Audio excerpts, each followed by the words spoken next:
On the 80th anniversary of the liberation of Auschwitz comes an unprecedented exhibition about one of history's darkest moments. Auschwitz, not long ago, not far away, features more than 500 original objects, first-hand accounts, and survivor testimonies that tell the powerful story of the Auschwitz concentration camp, its history and legacy, and the underlying conditions that allowed the Holocaust to happen. On now exclusively at ROM. Tickets at rom.ca. The way that we look at this sometimes is isolationist except for Israel. So people, and this includes J.D. Vance, he would make a carve out for Israel. I don't think America should be involved with Ukraine. They can figure it out. They can resolve it. But I do believe in supporting Israel. And I think now, as more people adopt that isolationist worldview, they're not necessarily interested in making the carve out for Israel. Hi, I'm Phoebe Maltz Bovy, and you're listening to The Jewish Angle, a podcast from the Canadian Jewish News, where I look at Jews' complicated place in today's cultural and political landscape, caught between anti-Semites and over-enthusiastic philo-Semites. How do we make sense of our own situation?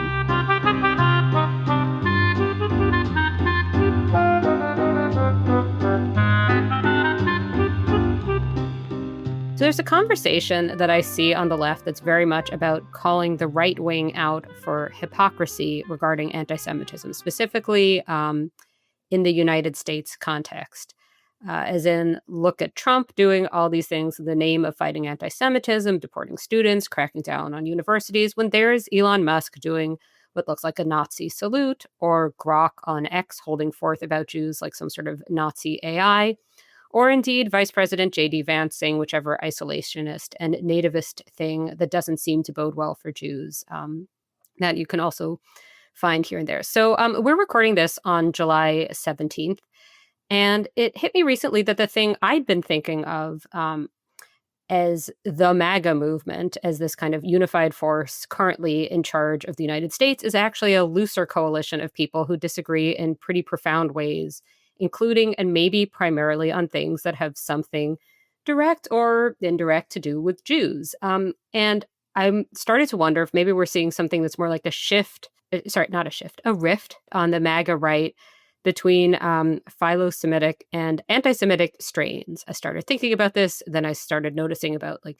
20 different articles about this, and I thought maybe there's something to it. Here to help us sort out what is going on these days on the American right wing where Jews are concerned is the brilliant journalist Gabby Deutch. Gabby is senior national correspondent at Jewish Insider. Welcome, Gabby. Thank you. But I'll start with Trump, though. So Trump, President Donald, had promised that he wasn't going to do wars. He was going to sort of mark the split from the neoconservatism of the George W. Bush years. But then he bombed Iran, and at home in the United States, his home, I live in Canada, is doing all sorts of things to restructure higher education and immigration, partly in the name of keeping anti-Semitism out of the United States, although with a kind of his own definitions of anti-Semitism. So I'm wondering, though, to what extent, where Jews are concerned, does Trump represent a break from previous Republican politicians, and to what extent a continuation? Well, I think until about a month ago, it felt like there was a break, not even from just other Republican presidents, but also from Trump's first term, where he and his administration entered into nuclear agreements with Iran back in April. And a lot of the conversation coming from folks in his administration talked about nuclear negotiations in a somewhat similar way to how Obama and Biden and other Democrats have talked about it. And my colleagues and I spent a lot of time thinking about this and writing about this and looking at a key question that we've spent a lot of time considering, which is there are, as a statement of fact, there are more people in this administration, this second Trump administration, who are isolationists, quote unquote, restrainers, they might call themselves, who do want the U.S. to play less of a role in the world, which is to say, particularly within the Republican Party, less interested in strikes on Iran, getting involved in the Middle East, things of that nature. And we spent a lot of time looking at, is this isolationist wing winning within the Trump administration? Is the more interventionist, traditionally Republican wing of the party winning? And it looked like for a good chunk of the spring that it was this more isolationist part of the party that had the upper hand and had the president's ear. I think that narrative has all changed quite a bit over the last month since Trump authorized the U.S. strikes on Iran, which obviously not just dealt a blow to the nuclear sites there, but also to the negotiations that were ongoing. And we saw Trump speak in very victorious language about the strikes and the impact and what turned out to be this 12-day war between Israel and Iran, and taking an interest in military action in a way that I think a lot of people didn't expect. Now, there are some who are from the more hawkish side of the Republican Party who said, this is the Trump we knew all along. We knew he would come through. I don't think that it was a sure thing, but it did happen. So that's, that conversation is in the past. That said, the question now is what happens next? He has said that he wants there to be negotiations, and Iran is obviously coming to those negotiations now quite weakened from the position it had before the attacks. But there's still a question of what will those negotiations lead to? And we also saw Trump right after the war ended, and he had some pretty harsh language for both Israel and Iran of basically, work this out already. I've had enough.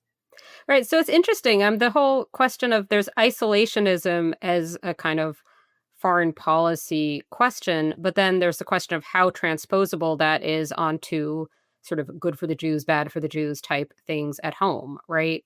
Like not all, like there are a lot of the people criticizing Trump specifically from that perspective, like that includes not a lot of them because demographically, but like Jewish Democrats are critical of Trump and less hawkish, perhaps, than he is some of the time. So it's complicated, right? So that's what I want to kind of tease out. But so who are these personalities here, and like how central are they to on the sort of isolationist / conspiratorial side of MAGA? So there's Tucker Carlson, I guess Candace Owens, but then there's and Steve Bannon, maybe. Elon Musk is a tricky one. So it seems like maybe this all started when the bromance started to fade there. I think that's part of it, although I don't think it's quite right to put Elon Musk in the isolationist camp.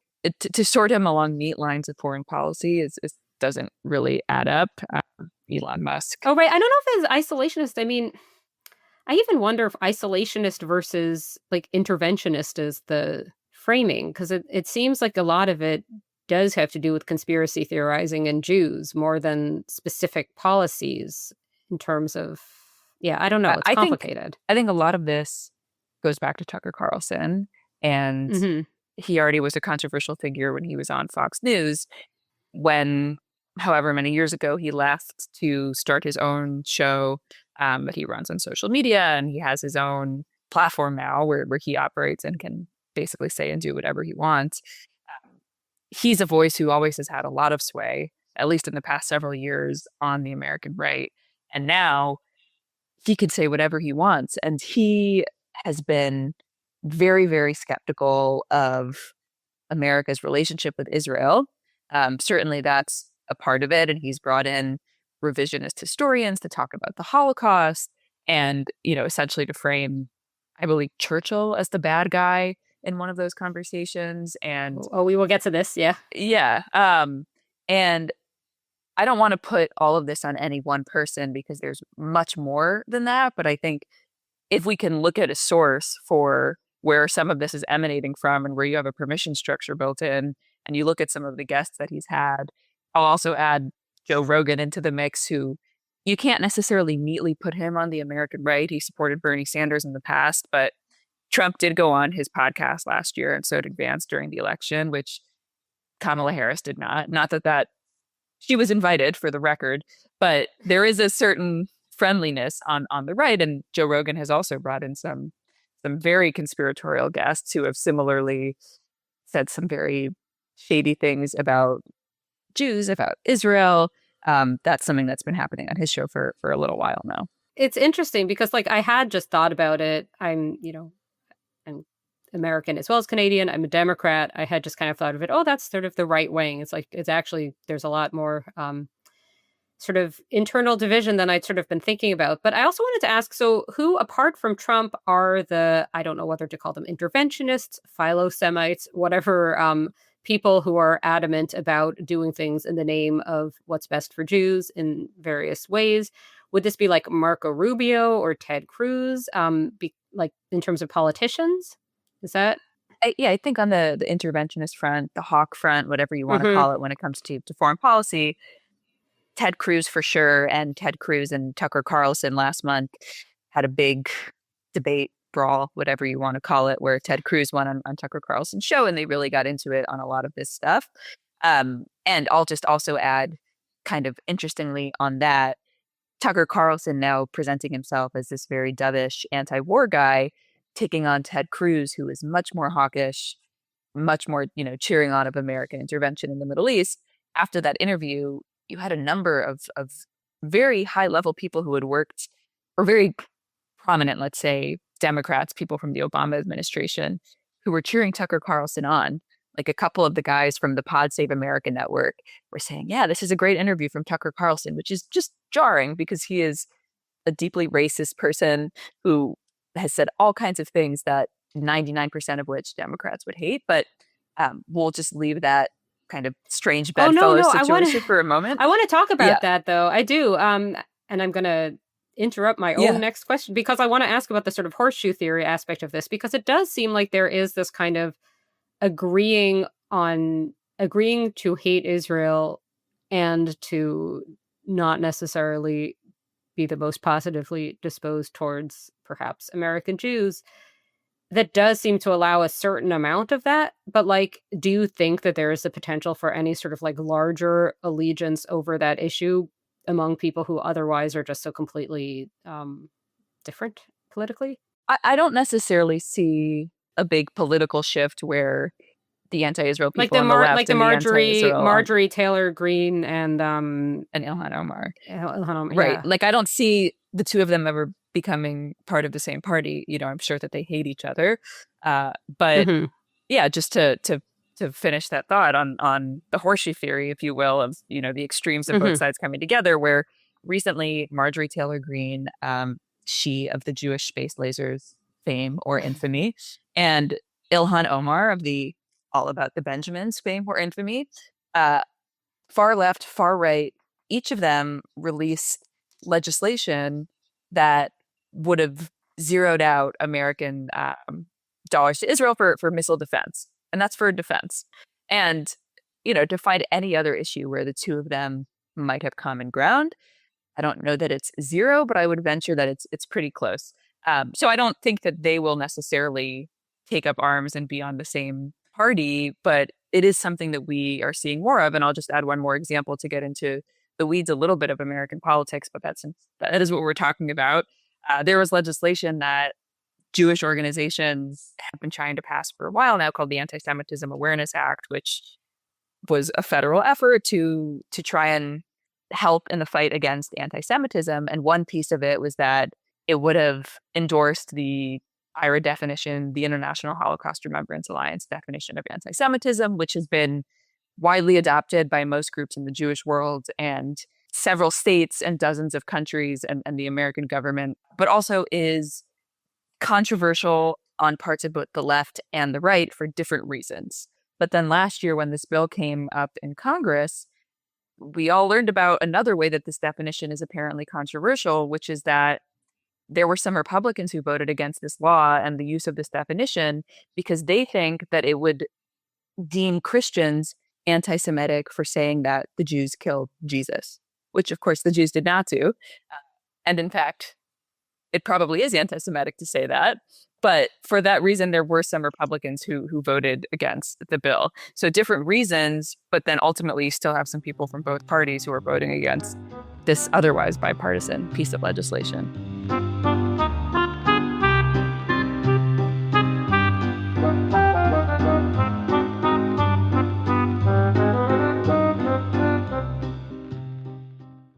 On the 80th anniversary of the liberation of Auschwitz comes an unprecedented exhibition about one of history's darkest moments. Auschwitz, Not Long Ago, Not Far Away, features more than 500 original objects, first-hand accounts, and survivor testimonies that tell the powerful story of the Auschwitz concentration camp, its history and legacy, and the underlying conditions that allowed the Holocaust to happen. On now exclusively at ROM. Tickets at rom.ca. Oh, I mean, I think this is all really interesting, and also just in terms of like zoomed out why it is we're talking about this. And I will bring up Canada, believe it or not. But for now, just sticking with the States, it's interesting just because I think there is a kind of safety for Jews in the fact that there is so little like coalition possibility among people who are not such great friends of Jews for different reasons, that the idea that everybody gets together to hate Jews as their kind of like galvanizing thing just doesn't seem that imminent for that reason. I don't know, but maybe that's me being overly optimistic. But I wanted, though, to return to this question of the people who are kind of not the Tucker Carlson side, whatever the other side is, because a lot of that also seems to be coming from like the free press, as in like the Barry Weiss publication, not as in like the concept, the abstract concept. But because there were the way I have learned about this rift has been in part from some articles there. There was one by Rebecca L. Heinrichs called The Right's 1939 Project. And then another by Park McDougald, I believe, of Tablet, called What the Epstein Fight is Really About. And these were both interesting, like useful kind of background information about these rifts, but also just kind of as primary sources giving like the other side of it, you know, like what is the not Tucker Carlson right at this point. But what I want to ask you, though, is like, yeah, which side of this has more power? Because on the one hand, you say like, well, Trump's president, but on the other hand, he's not immortal. And, you know, there's going to be a Republican Party, presumably post-Trump. And it seems like the really influential, not that Barry Weiss isn't influential in her own way, but I don't see her as quite as influential as like Tucker Carlson. I don't know, like which side of this rift is winning. I want to talk about two things. First, when it comes to Trump, I wouldn't necessarily put Trump on the opposing side to Tucker Carlson. When we're talking about Trump, we can't really put him in a box because some days he's more isolationist and some days he's more interventionist. And I think the better way to think about Trump, which makes it harder to draw any big conclusions, is Trump will govern the way that he wants to and isn't necessarily drawn by or animated by one particular worldview or set of values. As we know, he likes to make deals. And so among the more hawkish interventionist right, as we discussed, there was concern that he would make a deal with Iran that was very similar to Obama's, which, of course, that part of the right hated. But now he wants to make a deal again. It seems to be taking a stronger position because of the war that happened. So I wouldn't put Trump necessarily on the opposing side. That being said, when you look at some of the younger voices in the party, and J.D. Vance being a very important example, and we talked about him a little bit, there are a lot of questions. Something that people on the anti-Israel left like to talk about, or language they like to use, is progressive except for Palestine. So if you're talking about a progressive who wants free healthcare for all and who supports abortion access and climate change and all of the other progressive priorities, but also is pro-Israel, there are some on the far left who will say, we don't consider you progressive because you don't support Palestine. On the other hand, something that I've talked about with my colleagues, and the way that we look at this sometimes, is isolationist except for Israel, which is becoming a smaller and smaller segment. So people, and this includes J.D. Vance, for the most part, where he would put himself, I don't know if he would use the word isolationist, but he largely fit in that box, would make a carve out for Israel that I don't think America should be involved with Ukraine. They can figure it out. They can resolve it, or X other issue. But I do believe in supporting Israel. It is really an exception to that worldview. And I think now, as more people adopt that isolationist worldview, they're not necessarily interested in making the carve out for Israel. Because I think you could point to like notions of like Judeo-Christian, whatever, you could point to Christian evangelicals, you could point to all of that, but I think that something else that's happened that's newer and that's maybe, and this is maybe more a question for our listeners than for you, although if you are here and welcome to also address, is like this notion of the way things have gotten bundled, where if you're anti-woke, you're pro-Israel.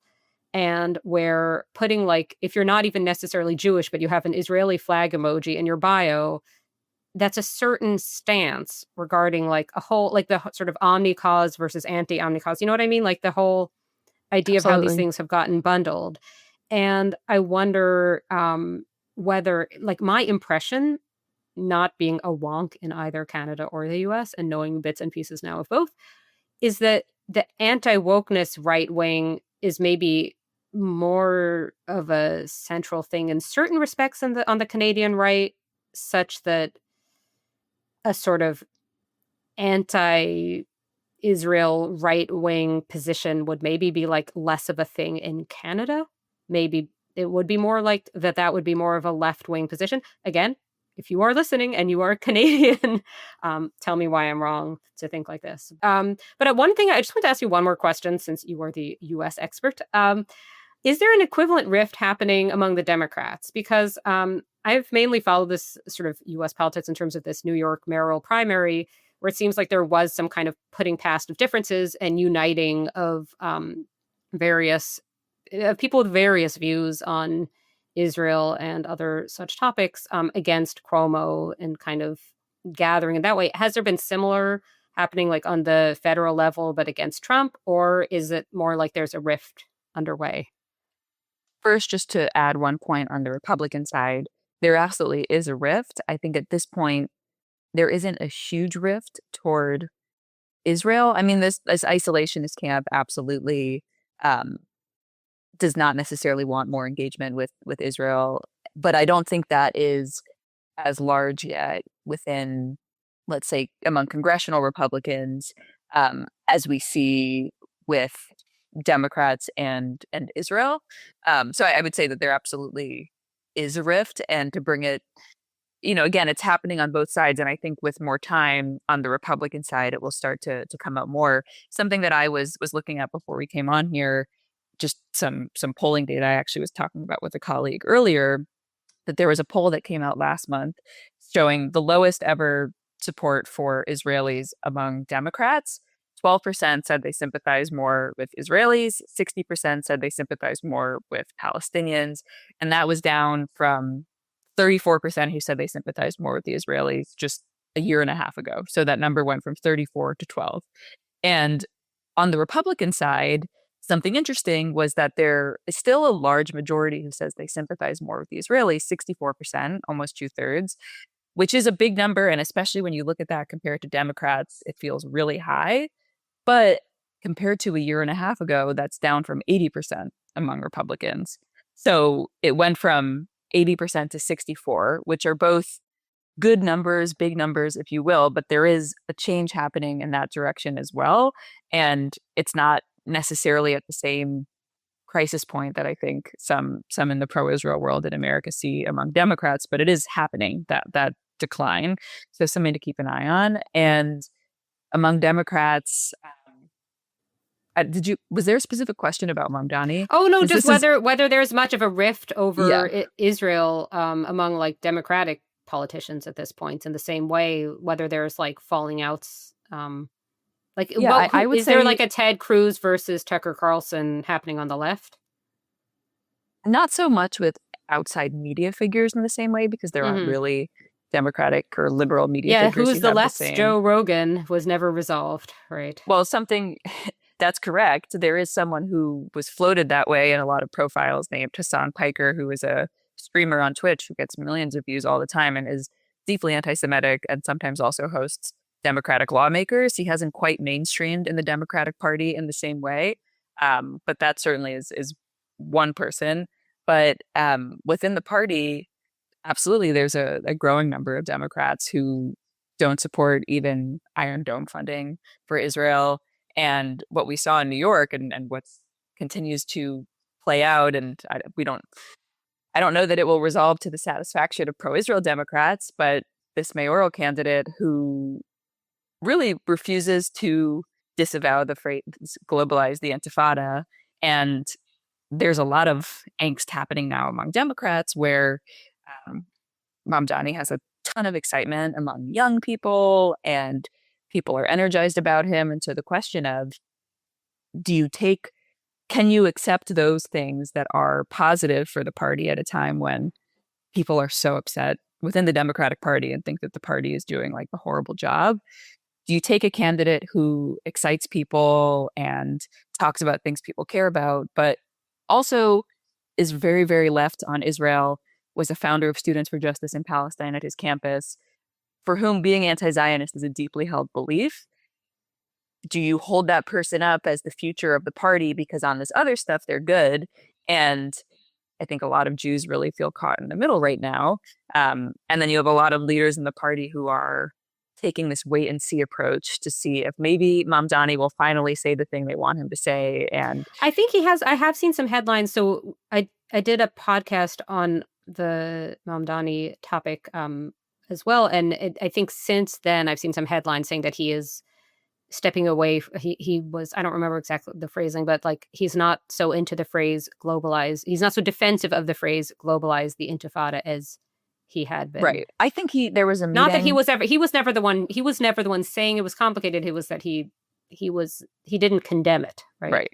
So there was a meeting this week behind closed doors between him and some New York City business leaders where he reportedly said that he understands why it's harmful and he isn't going to defend it, but it seemed a little bit roundabout how he was doing so. And I think importantly for a lot of people, at least that I've spoken to in the Jewish community, this guy is out and about all day, every day, making videos on Instagram and TikTok and X. And could he say that in a video instead of behind closed doors where it's being reported secondhand? And, where there are still going to be some questions about what exactly was said.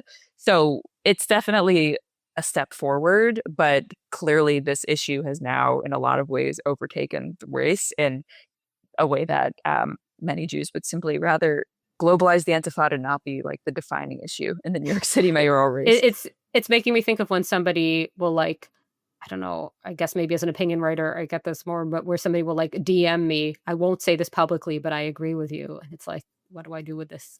Exactly. So Gabby, this has been fantastic. I want to know what you're working on, where we can find you. And I also want to recommend your ARC magazine feature about a Christian rabbi. Is that the right way to phrase it? In Connecticut? We'll put Christian rabbi in quotes, but yes, that is right. Christian rabbi in quotes. Yes. It's hard to do with well, I guess no, some of this is video. So Christian rabbi. So where do we find you and what are you working on? Well, mostly I'm writing in Jewish Insider and writing a lot about all of these topics. I'm based in Washington, D.C., and we have a morning newsletter, which maybe for your Canadian listeners will be a little bit wonky on American politics. But if that interests you, I hope you'll subscribe. And I have a Substack. I subscribe and it's very good. And yes, you have a Substack as well. I have a Substack, which is a new development for me. But to be a writer in the 21st century, one must. Well, we will put that in the show notes. Gabby Deutch, thank you so much for coming on. Thank you so much. It's great to talk with you.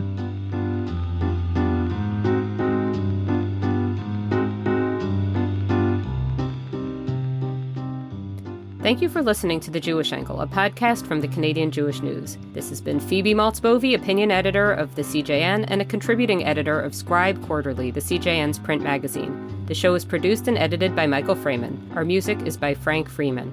If you've enjoyed this episode, please subscribe to The Jewish Angle wherever you get your podcasts. Thanks for listening.